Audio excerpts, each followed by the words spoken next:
Hey folks, welcome back to Let's Play LSD. I'm your host CPC Gamer, and in today's episode...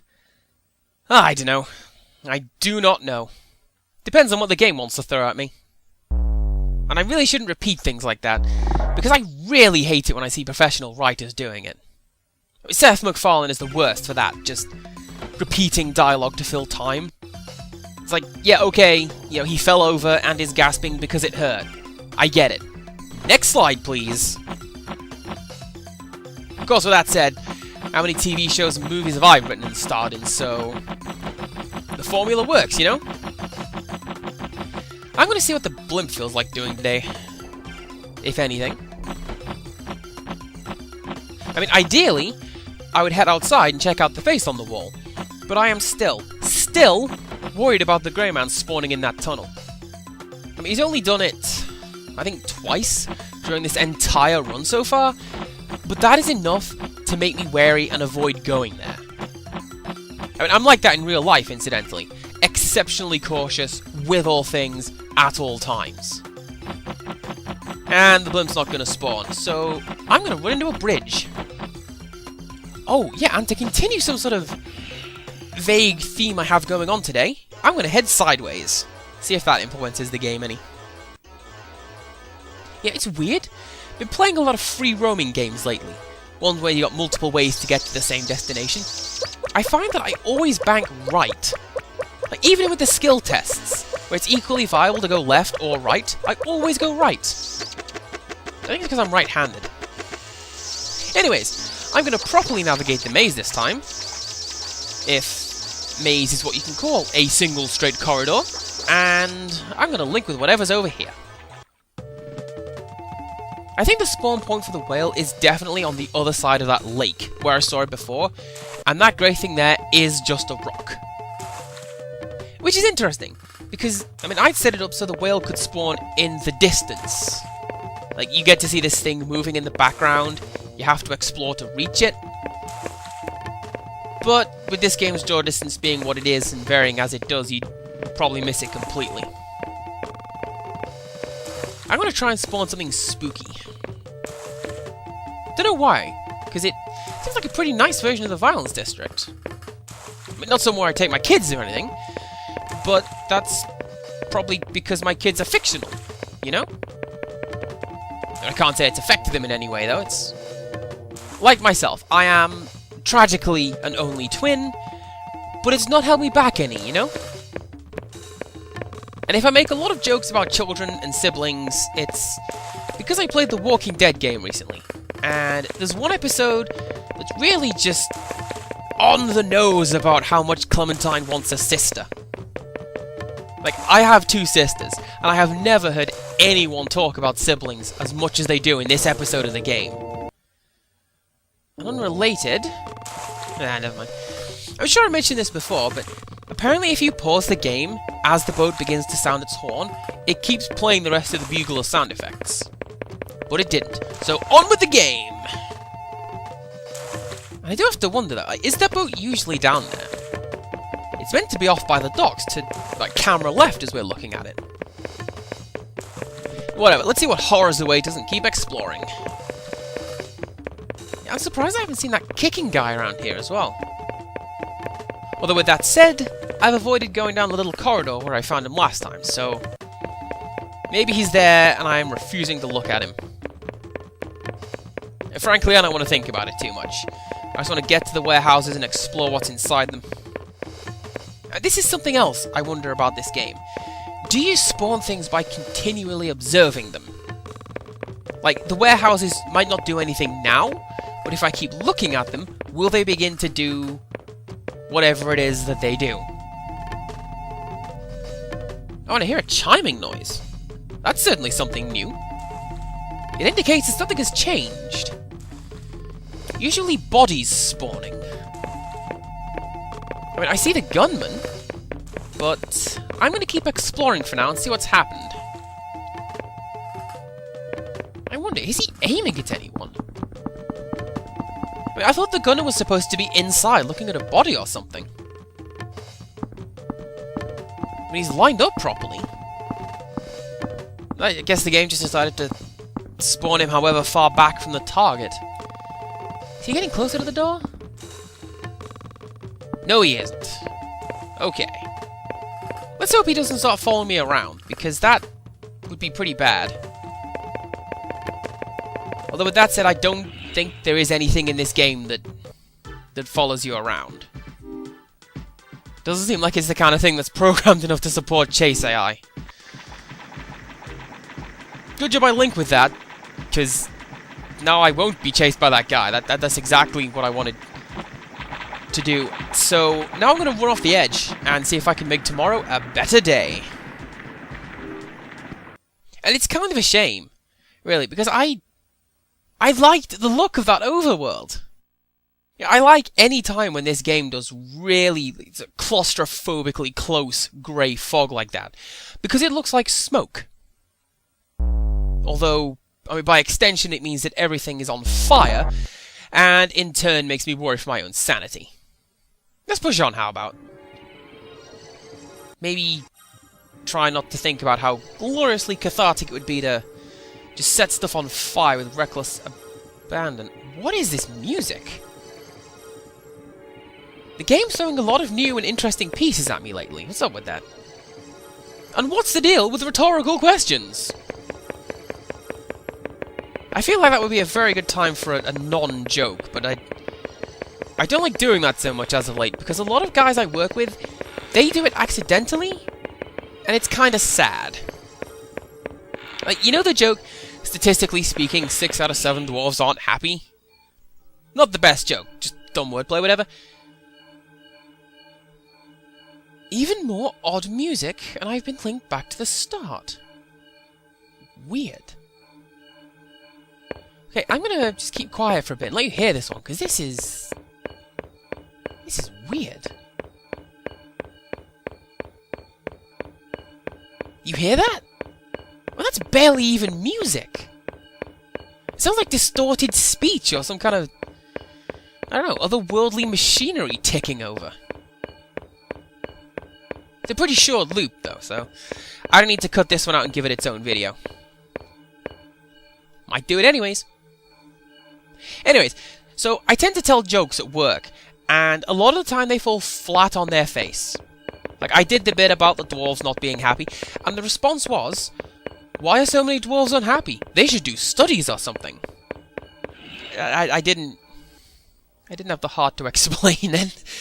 And thank you, Throne, for remembering that you're supposed to have collision data and sending me somewhere else. Even though that somewhere else is the Violence District. I mean, I still appreciate working and functional code. What's that splashing noise? I keep thinking it could be a body in the water, just either bobbing or trying to escape. And I wouldn't put it past the game to try something like that. And I never really looked into the water much before. I guess there's nothing. It bugs me, though, because it's clearly something making that sound. It gets louder or quieter depending on where you are, and it registers in stereo, so it's on the same plane as you. I have never found out what it is. Now, if it were me, I'd have put some kind of model hidden out the way. Like, maybe make it invisible and all. But that's just me. I like hiding cool stuff where it absolutely cannot be collected or observed. It's one of the most effective and creepy Easter eggs, if you ask me. Because the people who do go poking around in the game, they get a bit of a surprise. Right. Let's do some exploring, and maybe not run into a wall today. Or this time. Or whatever. I mean, timescales go completely out of the window when you're playing this game. Haha! Hello, Triangle Man. What do you have for me today? I have heard that bowing to this guy makes something happen, so hope I can see it. It's one of the most... Has the roof vanished? Or is it just a rendering issue? Let's take another look. Ah! Okay, there it is. But yeah, it's one of the most annoying things to me to know that Okay, something happens, but you don't know what that is. I mean, if it's good or bad, I don't mind. It's made all the worse by knowing that it's coming. Apparently the Fortress of Doors is what was coming. I think that's pretty reliably what that guy does, so... I mean, I think that's what that ghost is meant to do. Of course, this isn't going to stop me checking every time I get to the warehouses. I mean, when does knowing anything ever stop me from trying junk on this program? And off we go into the wild blue yonder. Adam, boys, give it your all. Or however that song goes. I don't know, it's the one that the Albatross sings in The Rescuers, and that's about all I know. I also have my Pip-Boy playlist. And speaking of, is this music again? It's very nice to hear it again. This has become one of my instant favourites. But I'm still going down a pit, though. I mean, some of the best and most varied results I've ever had in this game have come from beginning the dream and immediately jumping off the edge of the world. And I'm going to cross this bridge, see what's over here. Then, I'm going to go off the edge. You know, you have to have a good view where you're ending your dreams. That's not quite true neutral, but close enough, right? Oh wait, is it true neutral? I have got no idea. It's kind of hard to see at this point. It wasn't anything new, that's for dang sure. Now I'm upset. Not sure why, though. I mean, there is more than 365 squares on the board, so even if you hit something new every day, you'll never cover it up. Not even a new game plus or anything that keeps you progress or anything. Also, here is some text. Man, wasn't that insightful? I gained many things from reading it, including enlightenment, inner peace, caps lock, a trumpet, some kind of strange gelatinous ocelot. It was pretty impressive for a single screen of Japanese characters. No wonder all the kids want to learn the language these days. Maybe not so much the ocelot. I think that might be a side effect from whatever it is caught fire earlier on in the episode. And is apparently still burning now. Look at this fog effect. I mean, I know that it's like the smoke effect in Silent Hill. It's done to reduce and hide the draw distance. But it still looks really good. And it helps to create a really oppressive atmosphere. I mean, it's almost a shame that the Violence District never has any fog beyond the standard midnight blue, because something like this would make that place look just awful. Although it looks like everyone got out, and we should probably follow suit. Slowly and carefully, so we don't plow into the walls, because teleporting out of the threat would just be cheating, I guess. I mean, also there's no threat. I'm just role-playing. Okay, let's head this way. See what happens with the bear. Now, in a recent video, I got the bear to wander outside, and I wanted to see what was going on, but I hit the wall. So, let's see if we can replicate that part. Okay, you've headed outside, and you're on the stairs side, so let's go. I am pretty sure I'm faster than the bear is. So, let's see how it behaves outside, maybe. It's over this. And it's gone. Seriously? I wonder if it despawned as soon as it stepped outside. Maybe it fell through the floor. I mean, it can't have wandered through the wall already, could it? I have no idea. Well, I tried, Tail. I tried. So, now I'm just gonna go back to staring at this thing. Or not, actually. Let's see where it takes me. Like I say, staring at the bar is meant to spawn the spaceman, but not in the mood right now. Whoa. Okay, Happy Town looks weird at night. Lots of places look weird at night. That's one of the reasons horror is best performed at night. And I see you, creepy alien, peeking into my world, spooking me out.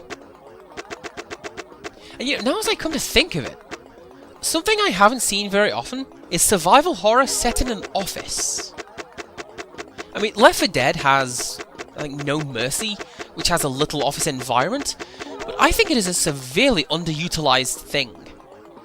Like, have you been in an office at night?